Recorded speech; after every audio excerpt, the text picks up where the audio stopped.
Alright, in this video we're going to be going over the muscled arm. We're going to work our way from the top and come down to the bottom. So if we can see here, this muscle right here, when it's attached, this is going to be your shoulder muscle. So this one labeled 10 is the deltoid.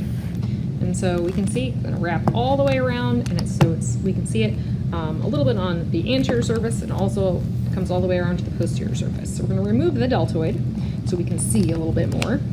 Now this is going to be the posterior surface over here. And so this is going to be looking at it like so the back, and this is the spine of the scapula over here. So the spine of the scapula is going to go up here to, this is the acromion process of the scapula, and this is where it's going to be articulating with the acromial end of the clavicle over here.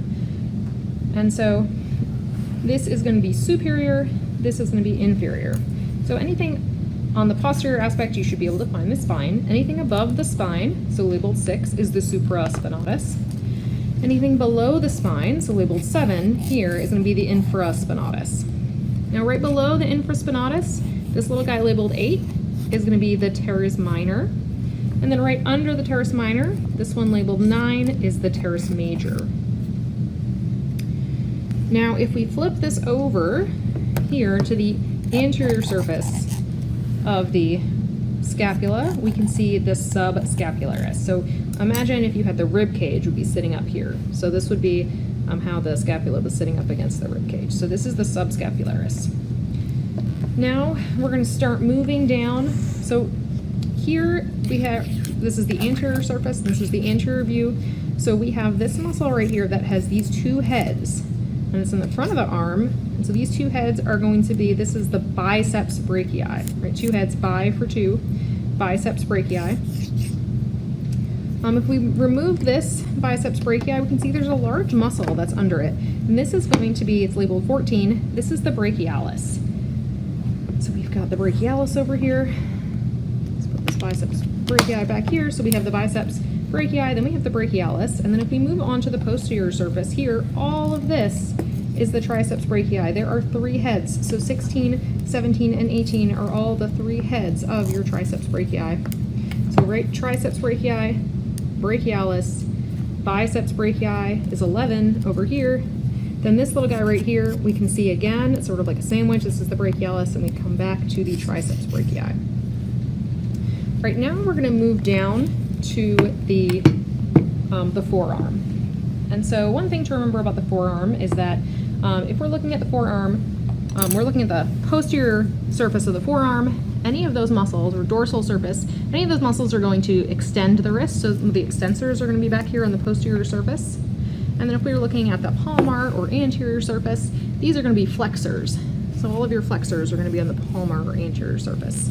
Now remember, we have 2 bones that run down the forearm. The one that's near the thumb is the radius. The one that's near the pinky is the ulna.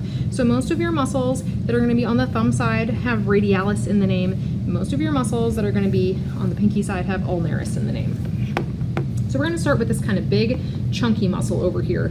And it's going to run from sort of the start of the brachialis up here, and it runs all the way down to the thumb side of the radius. And so this is the brachioradialis. It's labeled 19. So right next to the brachioradialis on the dorsal or posterior aspect, labeled 20 and 21, these are going to be your extensor carpi radialis.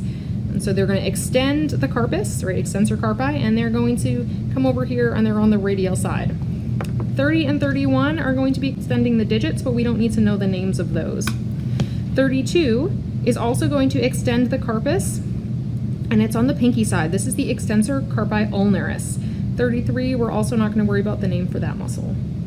Now we're on the thumb side, we're on the pinky side right here, and so that puts us on the ulna side. So this is the ulna over here. We're going to flip over to the palmar or anterior surface, and this is going to be where our flexors are. So now we have a flexor that's on the pinky side, so that's going to be the flexor carpi ulnaris. Next, we're going to jump to this long muscle here. So it's going to start all the way here, and it goes all the way down to the middle of the palm. This is called the palmaris longus. Right in the middle, it's 24. Next, if we move over to 23, it's going to be a flexor that's on the thumb side. So this is going to be the flexor carpi radialis. And then 22, we don't need to know the name of. we are not going to be required to know the names of the intrinsic muscles of the hand in this class. And that's it for this model.